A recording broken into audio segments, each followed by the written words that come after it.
Andrew Kearns, je suis graphiste et directeur artistique chez VOD Factory, qui est une entreprise qui édite des plateformes de streaming, notamment le Jour du Seigneur TV, qui est le penchant vidéo à la demande de la chaîne Le Jour du Seigneur.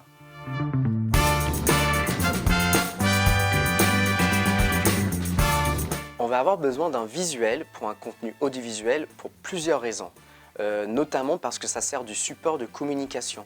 Ce support va pouvoir rassembler les informations textuelles comme le titre, le réalisateur, les logos partenaires ou de production. Et il va également pouvoir donner un aperçu des images qu'on retrouvera dans le contenu.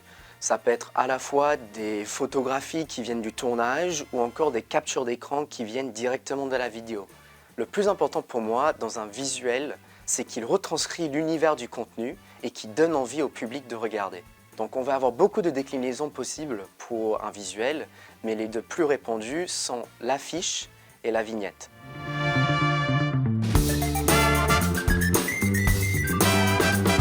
Alors, je ne pense pas qu'il y ait une définition exacte de la différence entre une affiche et une vignette, mais on a des éléments d'utilisation qui reviennent assez souvent. D'abord, quand on parle d'une affiche, on parle souvent du cinéma. Donc une affiche de film est un support de marketing qui est souvent utilisé par les équipes de création pour faire comprendre le genre au public ciblé. Par exemple, pour une affiche de comédie romantique, on va souvent retrouver les deux personnages principaux dans une pose plus ou moins intime.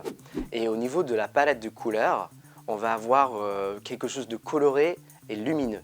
Alors que si on prend par exemple les affiches de science-fiction, on retrouvera souvent un montage des différents personnages sur un fond sombre et en bichromie.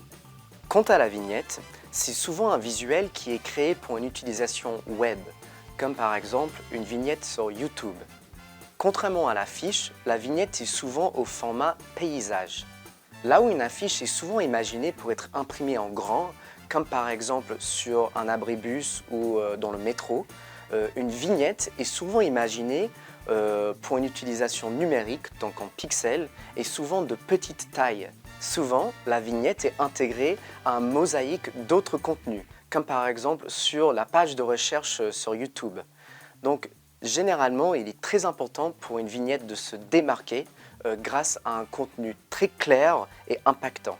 On peut voir que les deux visuels sont différents, l'affiche et la vignette, notamment parce qu'une vignette est souvent déclinée pour une série, pour une chaîne YouTube par exemple. Prenons un exemple avec le youtubeur français Squeezie. Squeezie prend le parti de se mettre en avant sur ses visuels, accompagné d'autres stars ou personnalités connues. Par contre, il n'écrit pas de texte sur le visuel, mais a recours uniquement à des mots-clés qui peuvent aider à faire comprendre le contenu. Et un autre exemple, c'est la chaîne YouTube de Arte. Arte a développé une charte graphique pour leurs vignettes qui sont déclinées systématiquement sur chacun de leurs contenus. On va retrouver une bande latérale orange dans laquelle on a le logo décrit. Et ensuite, ils ont choisi certains mots clés qui sont écrits en blanc, en sans serif, donc sans empattement, pour être très impactants. Et en arrière-plan, on va retrouver un visuel thématique qui véhicule le propos de la vidéo. Je pense que l'important à retenir avec ces deux exemples, c'est que dans le cas de Squeezie ou de Arte, les vignettes annoncent la couleur. Pour le prix Philoxenia, vous allez devoir faire une vignette. Cette vignette ne va pas s'afficher en pleine page, mais va être en plus petit et entourée d'autres informations. Je pense que l'essentiel ici, c'est d'écrire le titre et pas d'autres informations textuelles. Prenons un exemple de court-métrage de l'année dernière, Une main tendue. Déjà au niveau du design, il y avait un très bon choix de détorer les personnages sur ce fond violet parce qu'on capte tout de suite l'action et l'intention. Mais je pense que pour cette page Philoxenia, on aurait pu imaginer une version sans ces autres textes autour et uniquement le titre pour bien le mettre en valeur. Tous ces petits textes sont trop petits et ne sont pas lisibles. Le design, comme la mode, est cyclique. Donc il va y avoir des codes qui vont et qui reviennent. Donc il est important de toujours se nourrir d'une veille graphique pour toujours être à la page de ce qui se fait dans la création.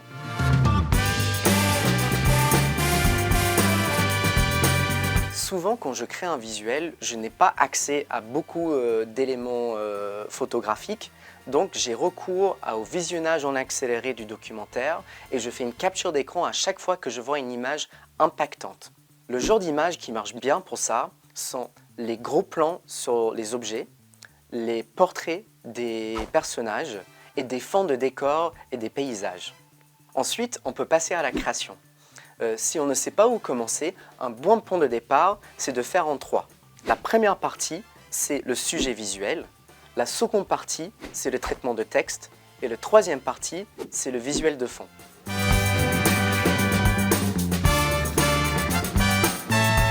Je pense que ce qui me plaît dans ce métier, c'est d'être celui qui ouvre la porte à un contenu.